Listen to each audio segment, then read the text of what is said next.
ছোট্টখাট্ট বিষয় নিয়ে মসজিদে মারামারি, একজন হাত তোলে আরেকজন তোলে না, কিলাকিলি আছে না নাই? একজন বলে জোরে আমিন, আরেকজন আস্তে আমিন, মারামারি আছে না নাই? এগুলো কি মারামারি করার কোনো বিষয়? কথা বলেন।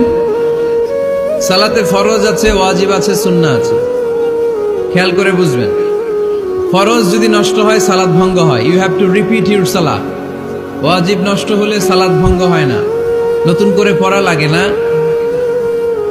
সেজদায় সাহু দিলেই সালাত আদায় হয়ে যায়। আর সুন্নাহ নষ্ট হলে নামাজ নষ্টও হয় না, নতুন করে পড়াও লাগে না, সৌ সেজদাও লাগে না, নামাজ আদায় হয়ে যায় সুন্নাহ নষ্ট হলে। এই যে হাত তোলা না তোলা, এটা সুন্নাহ। আমিন জোরে বলা না বলা, এটা কি সুন্নাহ, যেটা কোনো কারণে কেউ না করলেও তার নামাজ কবুল করে নিবে কে? আর এই সব সুন্নত আমাদের দেশে গিলাগিলি, মৌলভীবাজারে মাশাআল্লাহ এগুলা নাই, এখানেও আছে। এগুলার অবসান ঘটুক, আমরা চাই কি চাই না? আর কত এই ছোটখাটো বিষয় নিয়ে আমরা এই বিভেদের প্রাচীর আর দেয়ালকে উঁচু করব আমাদের মাঝখানে?